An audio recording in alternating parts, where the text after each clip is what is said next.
ఇప్పుడే జీ5 app download చేయండి. చూడండి మీ ఫేవరెట్ టీవీ షోస్ ఎప్పుడైనా ఎక్కడైనా. రాథోడ్, పిల్లలు ఈ మధ్య ఫుడ్ వదిలేస్తున్నారు. చెప్తున్నా, నువ్వే కేర్ తీసుకోవాలి. సరే మిస్సమ్మా, నేను చూసుకుంటాగా. మీరేంటి ఇలా వచ్చారు? నా నాగరాజు తప్పించుకుని ఇంట్లోకి వచ్చినాడు. అబ్బో, పాము దూరిందా? ఏమయ్యా, చుట్టాలు ఇల్లు అనుకుందా ఏంటి? లోపలికి వెళ్ళిపోయింది. ఇంట్లో పిల్లలు పెద్దోళ్ళు ఉన్నారు. వాళ్ళకేమైనా అయితే ఇప్పుడే అందరికి చెప్పేస్తా. అమ్మా, నువ్వు కంగారు పడక, అందరినీ కంగారు పెట్టక. అందరికీ ఈ సీన్ తెలిస్తే కంగారు పడి పరిగెడతారు. పరిగెట్టేటోళ్ళని చూస్తే మా నాగరాజుకు భయం. ఆ భయంలో ఎవరినన్నా కాటేసినా కాటేస్తాడు. కదలకుండా ఉన్నా కాటేస్తుంది కదయ్యా. మరి ఇప్పుడు ఎలా అండి? నేను లోనకెళ్ళి పతిగది ఎతికి ఎవరికి అనుమానం రాకుండా మా నాగరాజును తీసుకుని వెళ్ళిపోతాను. మీరు కాతంత నిమ్మలంగా ఉంటారు. సరే అండి, ప్లీజ్ ఎవరికి ఏం కాకుండా చూడండి. నా నాగరాజు మీద నాకు ఆ నమ్మకం ఉందమ్మా. నువ్వు గదులు చూపించు తల్లి. పదండి పదండి. పద తల్లి. ఓరి నీ అమ్మ కడుపు మాడ, జాగ్రత్తగా చూడవయ్యా. అమ్మో, ఏమండి, ఈ గదిలో ఉందేమో చూడండి. అలాగే.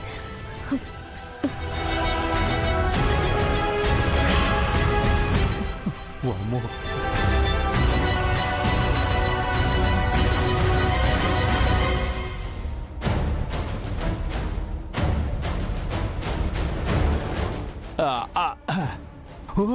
ఓరి నీ దుంపదేగా, నువ్వేగా ఎవరికి తెలియొద్దన్నావు, మళ్ళీ బోర్ వస్తావేంటి? తెలిసిపోతా వాళ్ళకి.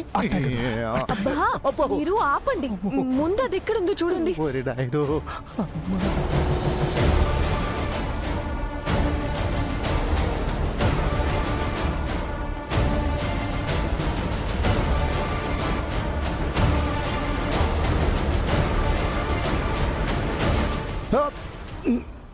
మిస్సమ్మా, ఏంటి ఇన్ని లోపలికి తీసుకొచ్చావు?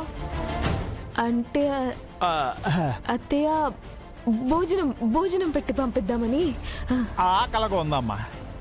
మంచి పని చేసి వెళ్ళండి. అత్తయ్య జాగ్రత్త. వెతకండి.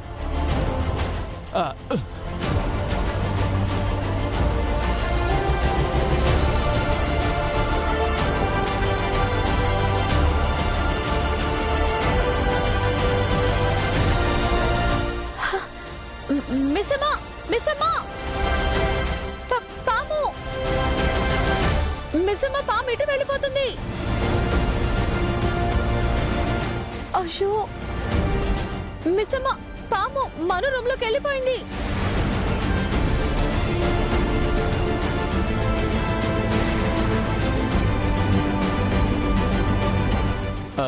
ఏమైంది తెల్లే? ఏదో నాకు వాయిస్ వినిపించిందండి. నేనే. ఏ వినిపించినా తెల్లే? అదే క్లారిటీ లేదు. అంటే బాలిక ఎచటనే ఉన్నదన్నమాట. అయితే ప్రభువులు వారు వేసిన ప్రణాళిక పని చేస్తున్నది. మిస్సమ్మా, త్వరగా చూడు. నన్ను చూస్తున్నారేంటి? వెతకండి.